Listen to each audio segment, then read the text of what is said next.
Hi, this is Hot Mic and I'm Nidhi Razdan. This week, Prime Minister Modi and President Biden met in Japan on the sidelines of the Quad Summit. What stood out was Biden's fulsome praise for the Prime Minister's commitment to democracy, with the US President even going as far as to say that he was committed to making India-US ties the closest on earth. Mr. Prime Minister, there's so much that our countries can and will do together.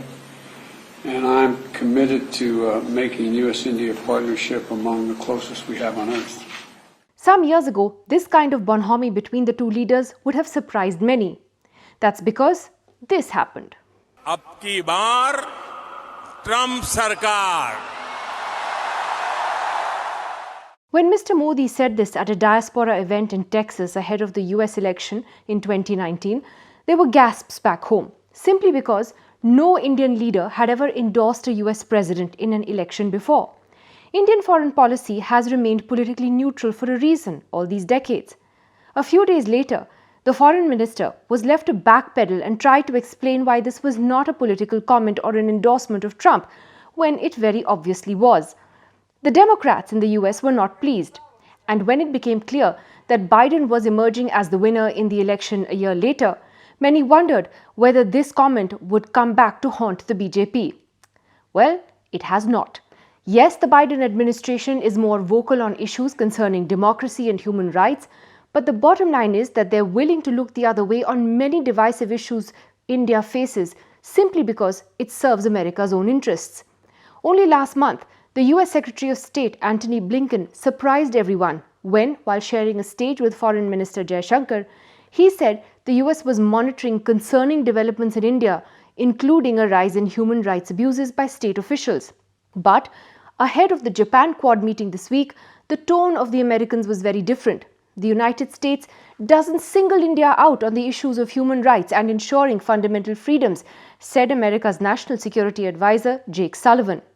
Human rights and democracy aside, there has been another big point of contention between India and the US recently, and that is Russia's invasion of Ukraine. While other Quad members have been scathing in their criticism of Moscow, led by the US, India has walked a diplomatic tightrope and refused to condemn Russia, which is an old ally. India abstained several times at the UN when many votes took place.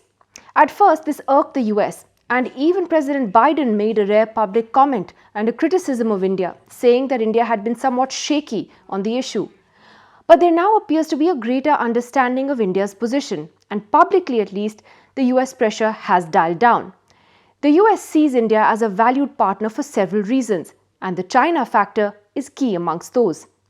A powerful democratic India is an important counterweight to an aggressive authoritarian China, and for Biden, that is a key component in his plans to take on Beijing. And that is why a grouping like the Quad is so important. Last year, a US congressional report pointed out that the driving force of the US-India relationship at the moment is concern about China's growing economic and military power in the region.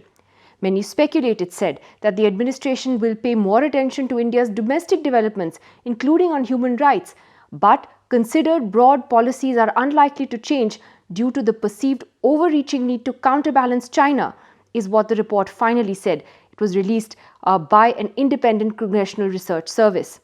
The Quad, of course, has irked Beijing, which once said it would disappear like sea foam. Indeed, China's belligerence has only brought Quad countries closer together. India's economy is also in better shape than China's at the moment, which has been battered by President Xi Jinping's zero-COVID policy. The fact is, India-US ties have been growing closer regardless of governments for about 20 years now. And India's economy, its strategic importance in the region, these are key factors that are driving this.